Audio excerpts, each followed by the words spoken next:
प्रिय सज्जनों, धर्म प्रेमी बंधुओं,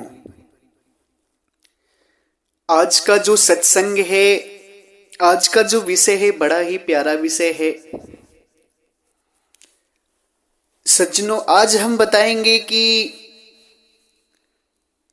परमात्मा सदगुरु कबीर साहब ही क्यों जुगन जुगन आकर हम सभी को चिता रहे हैं।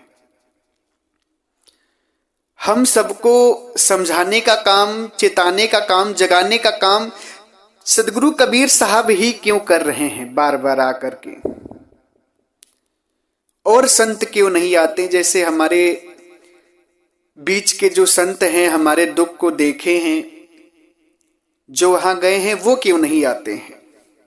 सज्जनों, जैसे हमारे संत श्री गरीबदास जी महाराज हैं, ये अमरलोक देश गए, हमारे बीच के थे, हमारे दुखों को जानते थे कि हम कितना दुखी हैं। फिर ये क्यों नहीं आते हैं चेताने के लिए हमें? कबीर साहब ही बार बार क्यों आते हैं? हमारे संत मदन दास जी महाराज गए, दादू दयाल जी महाराज गए अमरलोक देश, धनी धर्मदास जी महाराज गए, नानक दास जी महाराज गए, मतलब कई संत गए अमरलोक देश। तो ये संत क्यों नहीं आए? जो भी सिद्ध संत हुए सब अमरलोक देश जो गए, वो क्यों नहीं आते हैं हम सभी को चिताने के लिए? कबीर साहब ही क्यों आते हैं बार बार चिताने के लिए? कबीर साहब वाणी भी कहते हैं, जुगन जुगन हम आई चितावा, कोई कोई हंस हमारा हो, कहीं कबीर ताही पहुंचाऊं, सत्य पुरुष दरबारा हो। सज्जनों, सदगुरु साहिब कह रहे हैं कि जुगन जुगन हम आए चितावा, जुगन जुगन हम ही आकर चिता रहे हैं। कोई कोई हंस हमारा, कोई कोई हंस उनकी बात को आत्मा मानती है और परमात्मा के देश चली जाती है। तो सज्जनों, मेरे आज कहने का अभिप्राय ये कि कबीर साहब ही युगन युगन क्यों आते हैं हम सभी को चिताने के लिए? और भी तो संत लोग हैं, वो क्यों नहीं आते हैं? इस रहस्य को आज हम समझाएंगे कि आखिर क्यों परमात्मा ही आते हैं चिताने के लिए हम सभी को। आज अगर आप मेरी बात को ध्यान से सुनेंगे ना, तो आप इस रहस्य को समझ जाएंगे कि आखिर कबीर साहब ही क्यों आते हैं हम सभी को चिताने के लिए। और भी तो साधु संत हैं, वो क्यों नहीं आते हैं? और भी तो परमात्मा के देश में अनंत आत्माएं हैं, वो आत्माएं क्यों नहीं आती हैं हमें चिताने के लिए? केवल कबीर साहब ही क्यों आते हैं? इस बात पर सज्जनों बहुत बड़ा रहस्य है। इस बात में बहुत ही गहरी भेद भरी बात है, ये बहुत रहस्य है। इस रहस्य को आज आप सभी को समझना है कि कैसे, क्यों सदगुरु कबीर साहब भी जुगन जुगन आते हैं हमें चेताने के लिए। सज्जनों, सर्वप्रथम तो एक पिता को ही अपने पुत्र की चिंता होती है। हमारा और साहब का पिता पुत्रवत रिश्ता है।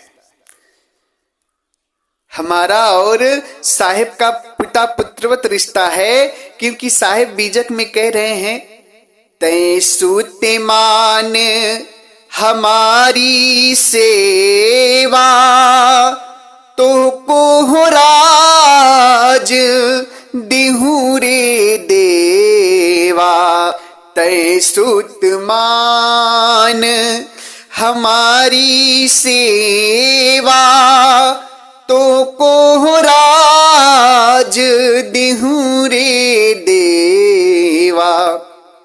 सज्जनों, सदगुरु बीजक में कह रहे कि हे पुत्र, सुत मतलब पुत्र, तुम हमारी बात मानो, तुमको राज देहूं रे देवा, तुम्हें मैं मुक्त कर दूंगा, मुक्ति राज तुम्हें दे दूंगा। तै सुत मान हमारी सेवा, तो को राज देहूं रे देवा। मतलब साहेब हमको, हम लोगों को और अपने को पिता पुत्रवत रिश्ते को समझा रहे हैं कि हे पुत्र, हे जीवात्मा, तै सुत मान, तै सुत तुम सूत्र, हे पुत्र तुम हमारी बात मानो, तो को राज देहूं रे देवा, तुमको मैं मुक्ति राज दे दूंगा, तुम अमरलोक देश चले जाओगे, आनंद करोगे, आहार विहार करोगे जाकर के। तो सज्जनों, कहने का अभिप्राय यह है कि सदगुरु और हमारा जो रिश्ता है परमात्मा का, वो पिता पुत्रवत है। समाज में आप देखते होंगे कि अगर एक पिता के 5 बेटे हैं और 4 बेटे घर में हैं और एक बेटा दुखी है, कहीं दुख पा रहा है, तो पिता को जितनी चिंता होती है उतना भाइयों को नहीं होती है। पिता को जितनी चिंता होती है उतना भाइयों को नहीं होती। पिता जरूर सोचते हैं कि मैं किसी विधि से अपने बेटे को वहां से बचा लूं। उसी प्रकार से सज्जनों, परमात्मा हम सबके पिता हैं, हम सबके सुखदाता आनंददाता परमात्मा है। उन्हें हमारी चिंता है, इसीलिए वो जुगन जुगन आते हैं समझाने के लिए। क्यों आते हैं? क्योंकि एक पिता को ही पुत्र की चिंता होती कि पुत्र हमारा दुख पा रहा है, उसे समझा बुझा कर यहां ले आए, सुख में ले आए। एक पिता का ही स्वभाव ऐसा होता है। भाई ऐसा नहीं कर सकता ज्यादा। 1 बार आएगा, 2 बार आएगा, 4 बार आएगा, बार बार भाई समझाने नहीं आ सकता, पिता ही आ सकते हैं। दूसरी चीज सज्जनों, इसमें एक और भी बहुत बड़ा रहस्य है। संसार में ये जीव तमाम प्रकार की भाषा बना लिया है। आप यूपी की भाषा अलग है, महाराष्ट्र की भाषा अलग है, गुजरात की भाषा अलग है, बंगाल की अलग है, बिहार की अलग है, कश्मीर की अलग है, देहरादून की अलग है, दक्षिण भारत की अलग है, चेन्नई की अलग है, तमिलनाडु की अलग है, केरल की अलग है, आंध्र प्रदेश की अलग है, कर्नाटका की अलग है। और यही नहीं, भारत में ना जाने कितने प्रकार की भाषाएं हैं, ना जाने कितने प्रकार की भाषाएं हैं भारत में। भारत ही छोड़िए, पूरे विश्व में ना जाने कितने हजार लाखों प्रकार की भाषाएं बोली जा रही हैं सज्जनों। मेरी बात को ध्यान से समझिएगा। लाखों प्रकार की भाषाएं बोली जा रही हैं, और उन जीवों को अगर आपको समझाना है तो आप हिंदी में समझाएंगे तो कभी नहीं समझेंगे वो। जैसे हमारी मातृभाषा क्या है? हिंदी है। हमारी मातृभाषा हिंदी है, और हम अगर किसी को समझाने का प्रयास करते हैं तो जो हिंदी समझने वाले लोग हैं केवल हम उन्हीं को समझा सकते हैं। जो इंग्लिश समझते हैं उन्हें नहीं समझा सकते, जो उर्दू समझते हैं, केवल उनकी मातृभाषा उर्दू है, उन्हें नहीं समझा सकते, जिनकी हिब्रू भाषा है उन्हें नहीं समझा सकते, जिनकी इटालियन भाषा है उनको नहीं समझा सकते, जैपनीज भाषा, चाइनीज भाषा, कोरियाई भाषा, मतलब हम केवल हिंदी के ज्ञाता हैं तो हिंदी को ही समझा सकते हैं। मगर क्यों ऐसा कर सकते हैं? क्योंकि हम जीव हैं, हम में उतनी क्षमता नहीं कि संसार की इतनी भाषाओं का हम ज्ञान करके सबको समझाते हैं। आज तो गूगल चल गया, इतनी पढ़ाइयां चल गई, मगर फिर भी जीव के अंदर ये क्षमता नहीं है कि इन सब भाषाओं का ज्ञान करके किसी को समझा सके। सारी भाषाओं का ज्ञान जीव को नहीं हो सकता है, ये अनअवेलेबल है, ये इम्पॉसिबल है, ये हो ही नहीं सकता। कोई इंसान सारी भाषाएं, विश्व की हर एक भाषा को सीख करके नहीं सीख सकता है।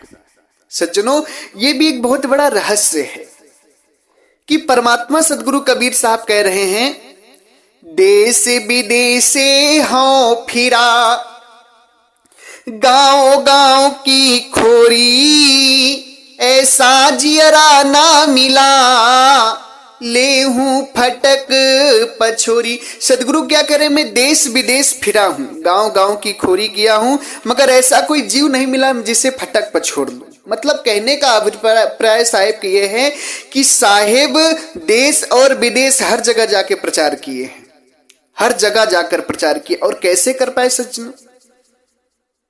सदगुरु कबीर साहब तो लोग कहते पढ़े लिखे थे नहीं। कबीर साहब कुछ भी नहीं पढ़े लिखे थे, और अपनी वाणी में भी वो कह रहे हैं, साहिब मसी कागज छुओ नहीं, कलम गहूं नहीं हाथ, चारों युग के महात्म्य को कबीर मुखई जनाई बात। सदगुरु कह रहे मैंने मस और कागज, स्याही और कागज नहीं छुआए अपने हाथ से, ना ही हाथ में कलम गही, ना ही हाथ में कलम लिया है। मतलब साहेब पढ़ाई लिखाई नहीं की है। मस कागज छुओ नहीं, कलम गहू नहीं हाथ, चारों युग के महात्म को कबीर मुखई जनाई बात। विचार करिए सज्जनों, सदगुरु क्या कह रहे हैं कि मैंने पढ़ाई लिखाई की ही नहीं। मस कागज, मस मतलब स्याही, कागज मतलब कॉपी, और कलम मतलब लिखने वाला। कलम तो आप लोग जानते हैं, पेन। साहिब कह रहे ये मैंने कभी पकड़ा ही नहीं हाथ में। मगर चारों युग के महात्मा को कबीर मुखई जनाई बात। सदगुरु वेद की बात को भी बोले हैं, कुरान की बात को भी बोले हैं, बाइबल की बात को भी बोले हैं, इंजिल तौरीफ की बात को भी बोले हैं, वेद शास्त्र गीता पुराण भागवत आदि सब की बात को बोले हैं बिना पढ़े। जानते हैं सज्जनों इसका मूल कारण क्या है? सदगुरु कह रहे हैं, जेते पत्र बनस्पति और गंगा की रेन, पंडित बिचारा क्या करे, कबीर मुखई जनाई बैन।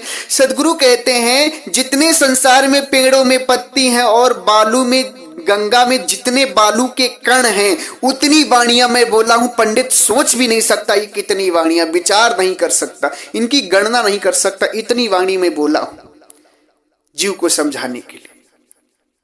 मेरी बात ध्यान से समझिएगा सज्जनों, इसमें रहस्य है। सदगुरु जब पढ़े लिखे नहीं थे, मस कागज नहीं छुए थे, तो वेद की बात को, शास्त्र की बात को, कुरान की बात को, गीता की बात को, बाइबल की बात को, इंजिल तौरीफ की बात को, आदि जितने भी हिंदू धर्म के, मुसलमान धर्म के, ईसाई धर्म के, बौद्ध धर्म के, सिख धर्म के जितने भी ग्रंथ हैं, इनकी बात को साहब कैसे जानते थे जब पढ़े लिखे नहीं थे? तो सबकी बात का सार निकाल कर उसका खंडन भी किए हैं साहब। वेद का भी खंडन किए, पुराण का भी खंडन किए, गीता भागवत रामायण कुरान आदि सबका खंडन किए साहब। कैसे किए? हर जीव को हर भाषा में समझाए हैं साहब। इसका रहस्य जानते हैं आप? इसका एक रहस्य है। सदगुरु बिना पढ़े लिखे इतनी सारे जीवों को उनकी भाषाओं में कैसे समझाए? सदगुरु की वाणी जो है बहुत भाषाओं में है, एक भाषा में नहीं। हमारी जो वाणी, जैसे कबीर साहब की सर्वदेशी वाणी है, सर्व भाषाओं की वाणी है। कबीर साहब की जो भी वाणी आप पाएंगे ना, उन पर पीएचडी होता है। क्यों पीएचडी होता है? क्योंकि कबीर साहब हर जगह की वाणी को बोले, हर जगह की भाषा में लेकर बोले हैं। हमारी भाषा में जो बात है वो हम समझ जाते हैं, जो दूसरी भाषा की बात होती है उसे हम नहीं समझ पाते। साहब बहुत सरलता से बताए, हर चीज को सरलता से बताए हैं, मगर जो वाणी हमें कठिन लगती वो दूसरे भाषा की वाणी होती, इसलिए हमें समझ नहीं आती, इसलिए हमें कठिन लगती। साहब बहुत सरलता से बताए। सज्जनों, सदगुरु की वाणी पर पीएचडी होता है।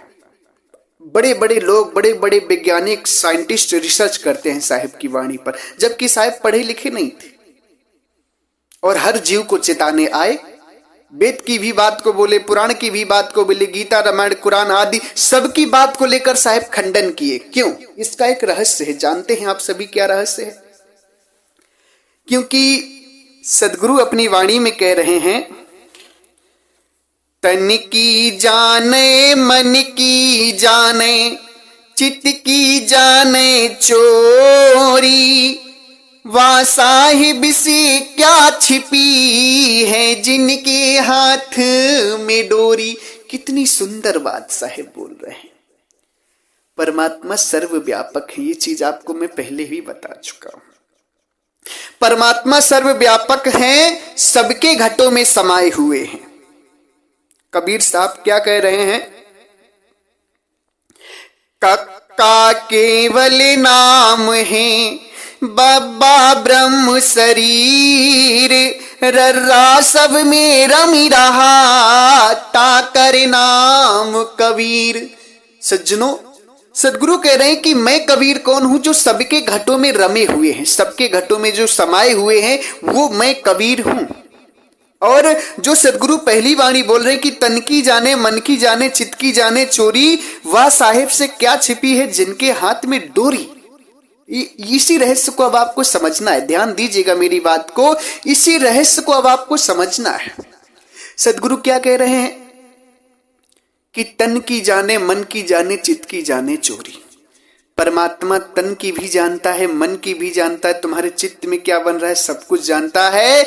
उस साहिब से क्या छुपी है जाके हाथ में डोरी? जो साहिब तुम्हारे घट में समाया हुआ है, जिसके हाथ में तुम्हारी डोरी है, उससे कुछ छुपा नहीं है। ये वाणी आपके लिए नहीं, पूरे संसार के मानव मात्र व्यक्ति विशेष सबके लिए ये वाणी है। सबके तन की, मन की और चित्त की बात को जानने वाले कौन है? साहिब। तन की जाने मन की जाने चित्त की जाने चोरी, वह साहिब से क्या छुपी है जिनके हाथ में डोरी। सदगुरु क्या कह रहे हैं कि तन मन और चित्त की सबकी जानने वाला मैं हूं। क्यों जानता हूं? क्योंकि रर्रा सब में रमी रहा ताकर नाम कबीर। मैं सबके घटों में समाया हुआ हूं।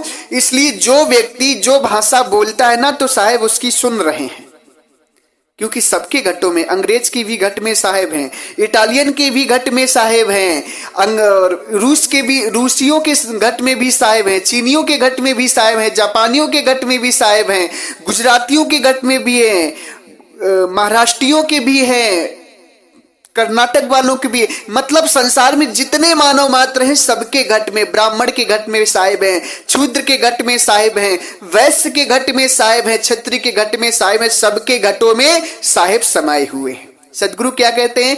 मुझ में राम है, तुझ में राम है, सब में राम समाया, सबसे कर लो प्रेम, जगत में कोई नहीं पराया। आप में भी परमात्मा है, मेरे में भी परमात्मा है, संसार की सारी सृष्टि के में हर घट में परमात्मा समाये हुए हैं। तो परमात्मा तन की मन की कैसे जानते? क्योंकि वो आपके घट में है। उन्हें किसी चीज को जानने के लिए आपकी क्या भाषा है, आपकी मातृभाषा जानने के लिए परमात्मा को पढ़ाई की आवश्यकता नहीं है।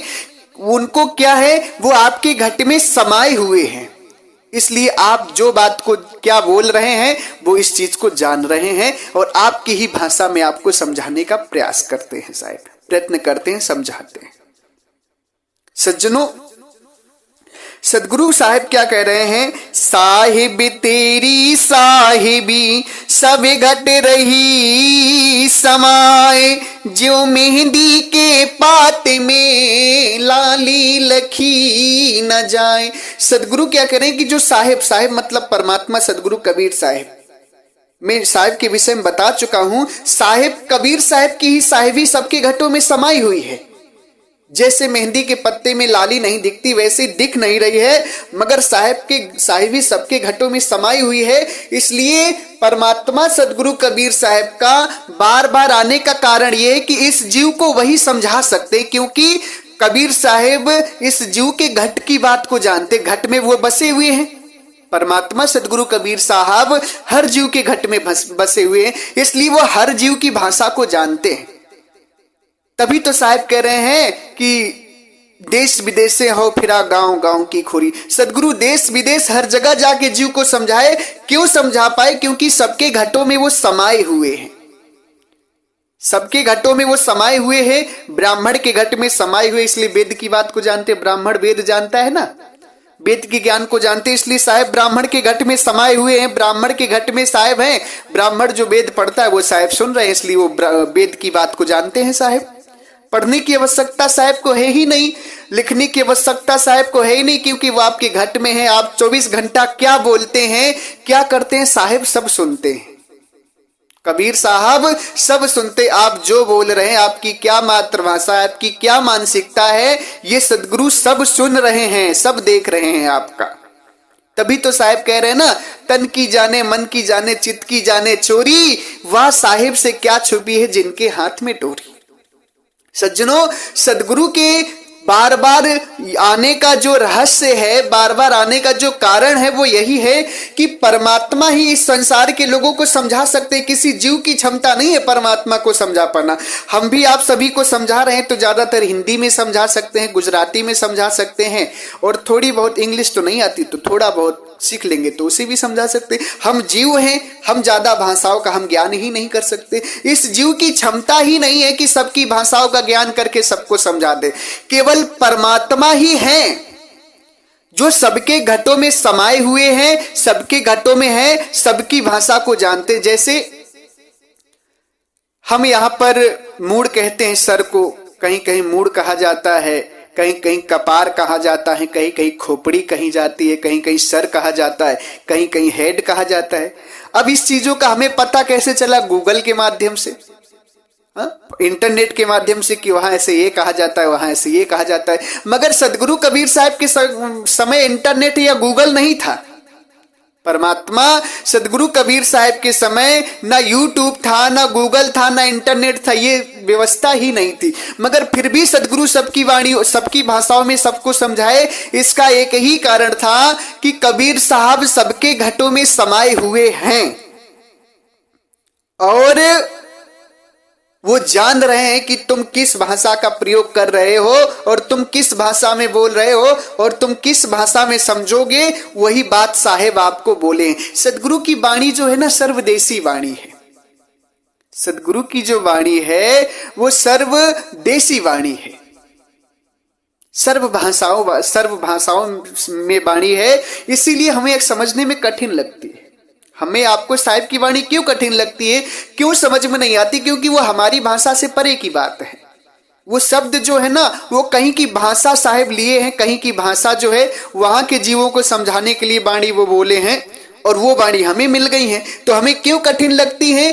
क्योंकि वो जो भाषा है वो हमारे यहाँ की नहीं, वो जो शब्द है वो हम जो बोलते हैं रोज डेली जो शब्द यूज करते हैं वो शब्द नहीं, इसलिए हम उसे कठिन समझ लेते हैं।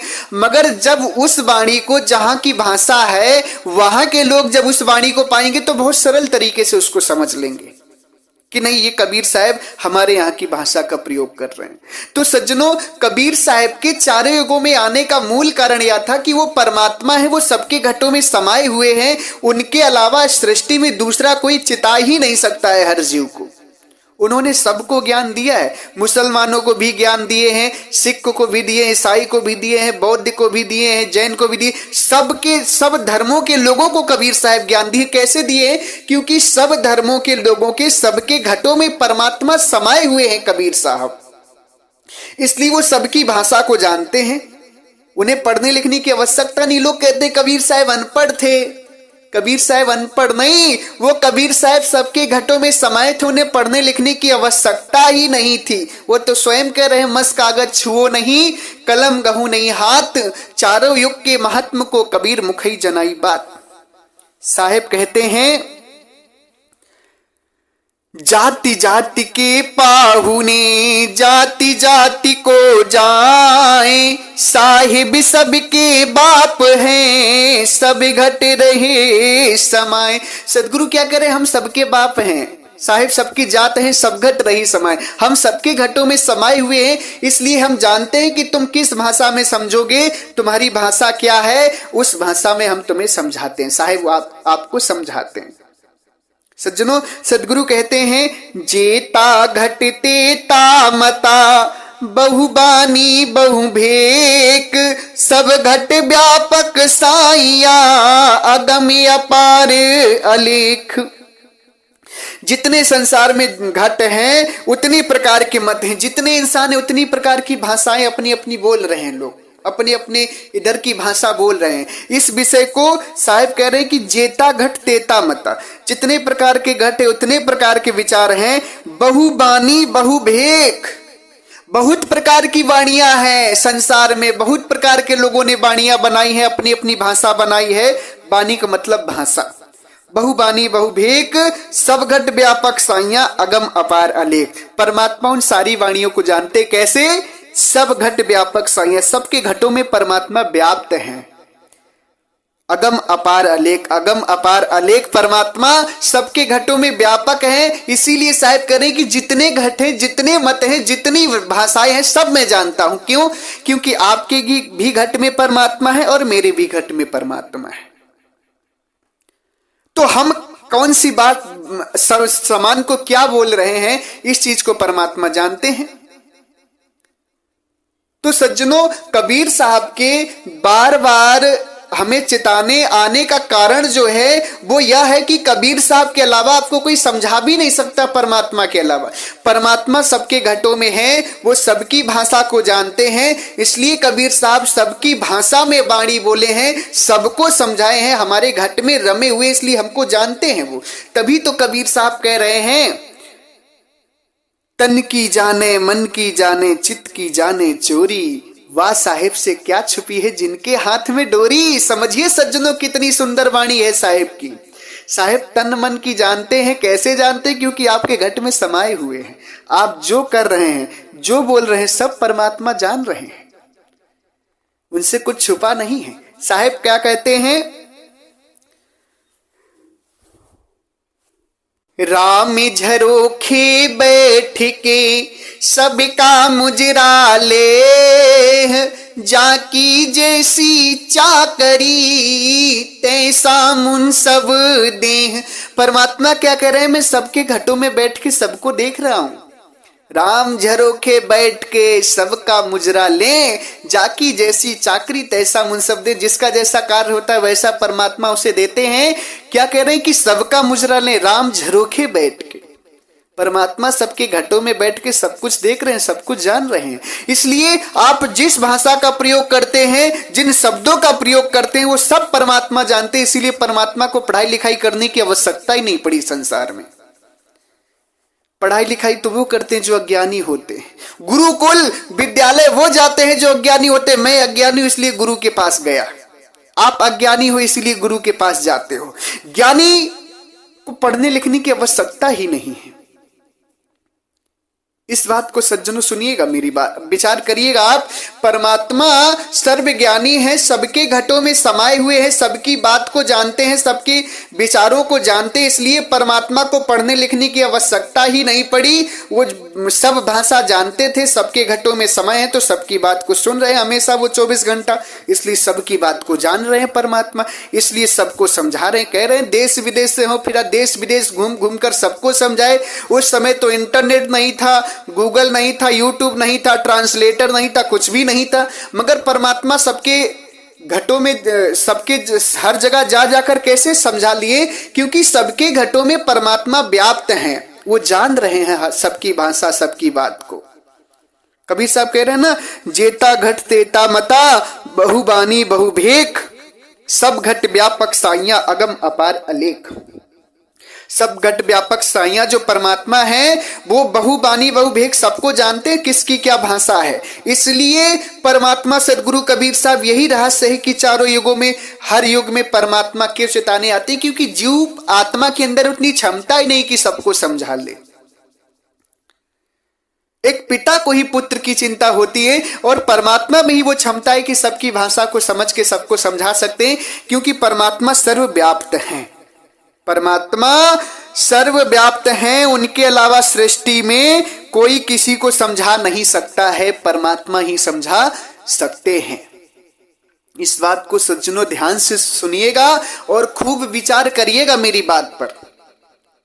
ये जो बात आज मैं आपको समझा रहा हूं, ये बहुत अनमोल वाणी है। ये बहुत बड़ा भेद आज खुला है। इस भेद को हर कोई जानता नहीं है, अनमोल भेद है ये। इस पर विचार जरूर करिएगा आप सभी। हमारे संतों का भी कहना है कि गुरु कबीर का सब घट वासा, गुप्त प्रकट कछु अजब तमाशा, जहां संत तहां प्रकट भयहूं, जहां असंत गुप्त तहां रहूं। साहेब हमारे संत श्री मदन दास जी महाराज आचार्य गद्दी बढ़िया के हुए हैं, वो क्या कह रहे हैं कि गुरु कबीर का सब घट वासा, गुरु कबीर परमात्मा का ही सबके घटों में वास है। गुप्त प्रकट कछु अजब तमाशा, जहां संत तहां प्रकट भयहूं, जहां असंत गुप्त तहां रहूं। परमात्मा क्या कह रहे हैं मदन दास जी महाराज, कह रहे हैं कि गुरु कबीर सबके घटों में समाये हुए हैं। जहां संत होते हैं, जहां उनके मानने वाले होते हैं, वहां वो प्रकट हो जाते, क्योंकि वो अंदर बैठ कर देख रहे हैं, तन की मन की जान रहे हैं कि कितने सच्चे से हमारी भक्ति कर रहा है, कितने प्रेम से, कितने भाव से हमारी भक्ति कर रहा है। इस बात को परमात्मा आपके घट में बैठकर देख रहे हैं। और जिस दिन जान जाते हैं कि आपका अंतःकरण शुद्ध हो गया है, आप हमें पूर्णता प्रेम करने लगे हैं, पूर्णता हमारी भक्ति करने लगे हैं, उस दिन परमात्मा आपके अंदर प्रकट हो जाते हैं। और जिस दिन जब तक आपके अंदर छल कपट देखते हैं, जब तक प्रेम में कमी देखते हैं, तब तक परमात्मा आपके घटों में शांत रहते हैं, गुप्त रहते हैं। क्यों? क्योंकि परमात्मा घट में है। इसलिए कोई भी कार्य करिए तो ये जरूर जान लीजिए कि घट में परमात्मा बैठे सब कुछ देख रहे हैं। तन की जाने, मन की जाने, चित्त की जाने चोरी, युवा साहेब से क्या छुपी है जिनके हाथ में डोरी। सज्जनों, तन मन की परमात्मा जानने वाले हैं, वही हमें समझा सकते हैं, वही संसार के लोगों को समझा सकते हैं। उनके अलावा इस सृष्टि में किसी आत्मा में, अमर लोक देश की किसी आत्मा में वो क्षमता नहीं है जो सबके भाषाओं में सबको समझा सके, क्योंकि आत्मा सबके घटों में नहीं समाई हुई है। आत्मा के घट में परमात्मा समाये, सभी आत्माओं के घट में परमात्मा समाये हुए हैं। वो सब कुछ जान रहे हैं। आपकी क्या भाषा है, आपकी क्या बोली है, आपकी क्या सोच है, आपका क्या राज है, सब परमात्मा जान रहे हैं। परमात्मा ही आपको समझा सकते हैं धरती पर, और कोई समझा नहीं सकता है इस जीव को। इसीलिए कबीर साहब ही बार बार धरती पर आते हैं, कह रहे हैं जुगन जुगन हम आई चितावा। जुगन जुगन इसलिए आकर चिताते क्योंकि वही जानते हैं सबकी घटों की बात, कि कौन आदमी किस भाषा का प्रयोग कर रहा है, वो कैसे समझेगा, उसके शब्द क्या है। इसको आप आम पब्लिक जान ही नहीं सकती। ये रहस्य है। इस रहस्य को आप समझ करके परमात्मा की भक्ति करिए, अमर लोक देश जाने का तैयारी करिए। ये संसार दुख का है। कबीर साहब की बात मानकर ज्ञान लेकर साधना करिए, भक्ति करिए, तभी कल्याण होगा। और जब तक अमर लोक देश नहीं जाएंगे तब तक कल्याण नहीं होगा सज्जनों आपका। और सज्जनों, अगर अमर लोक देश जाने की युक्ति जानना है, साधना करना है, तो 15 अप्रैल को हमारे उत्तर प्रदेश में बनारस काशी के पास गाजीपुर जिले में हमारे आश्रम पे कार्यक्रम रखा गया है। जो भी भक्त आप सभी आना चाहें जरूर आवें, और हमें फोन करके जरूर बता देवें कि हम इतने लोग यहाँ से आने वाले हैं। इसी के साथ हम अपनी वाणी को विराम देते हैं। एक बार प्रेम से बोलिए, सर्वव्यापक सर्व पूजनी परम पिता परमात्मा बंदी छोड़ सदगुरु कबीर साहिब को साहेब बंदगी साहेब।